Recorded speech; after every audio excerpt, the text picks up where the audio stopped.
Avec 324,4 millions d'euros de chiffre d'affaires, 13,4% des ventes du marché du livre et 5,2% de croissance, l'édition jeunesse se porte bien. Mais qui sont réellement ces auteurs stars qui font les succès de l'édition jeunesse? Quel est le train de vie de ces vedettes de l'écriture et de l'illustration? Comment gèrent-ils leur fortune?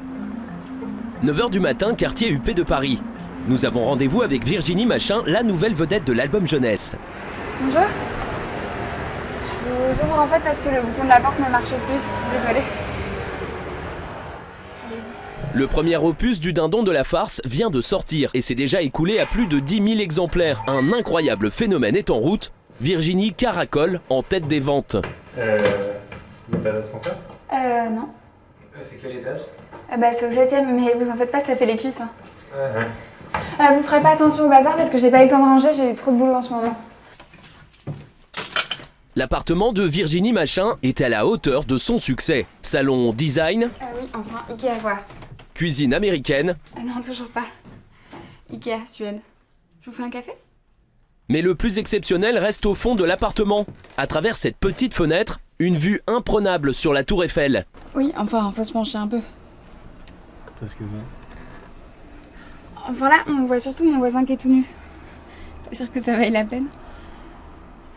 Ce matin, notre équipe emmène Virginie à une séance de dédicace. Les enjeux sont de taille, ses livres sont vendus 12 € et elle touche 50% de droits. Alors en fait, non, c'est 6%. Et comme c'est un album, je partage avec l'illustratrice, donc ça fait 3% pour moi et 3% pour elle. En gros, ça fait 34 centimes par livre, brut chacune. Et si je compte les cotisations derrière et tout, Multiplié par 10 000, ça fait beaucoup d'argent. ça fait 3 400 € brut pour 4 mois de travail, je trouve pas. Et chaque mois, le pactole tombe. Son éditeur lui envoie ses droits d'auteur sur les ventes. Alors non, toujours pas.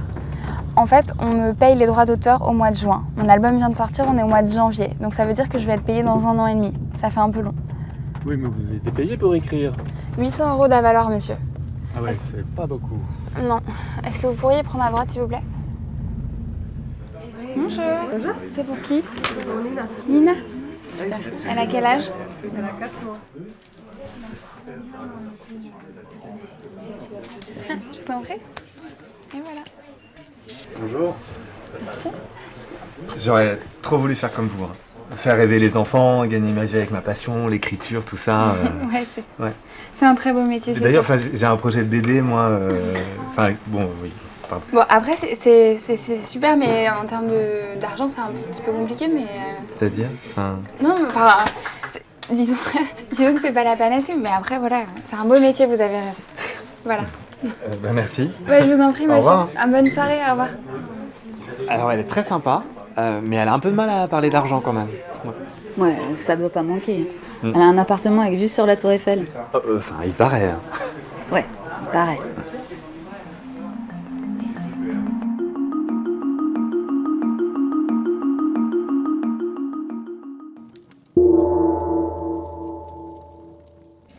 Je m'appelle Sylvana, je suis espagnole et ça fait 3 ans que j'habite en Belgique. Je suis dessinatrice de bande dessinée et aussi serveuse à mi-temps dans un restaurant. Je suis en train de demander mon statut d'artiste pour travailler à temps plein comme dessinatrice de bande dessinée. En fait, en Espagne, il n'existe pas un statut d'artiste.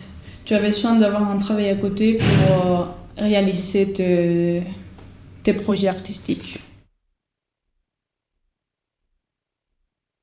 J'aimerais bien que cet statut européen protège aussi les artistes espagnols. Espagnols et européens en général.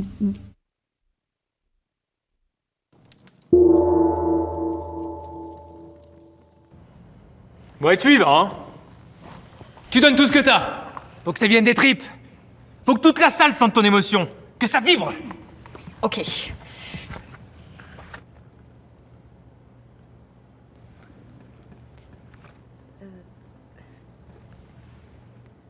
Oh!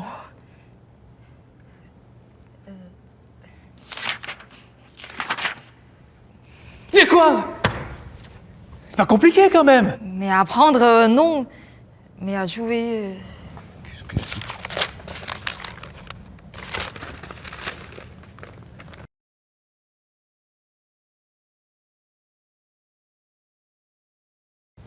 puis merde.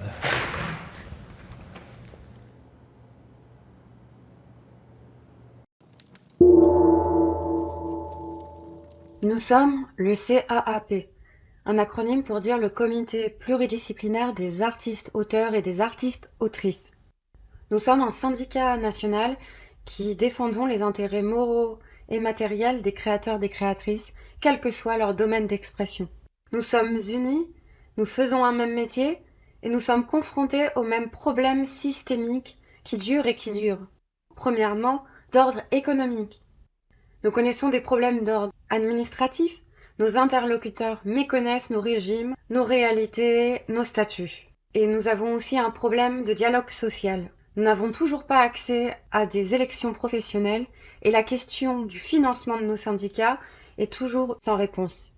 Nous sommes unis, nous sommes partout, et pourtant nous sommes toujours dans l'angle mort des politiques publiques. Si on se syndique, nous pourrons aller plus loin.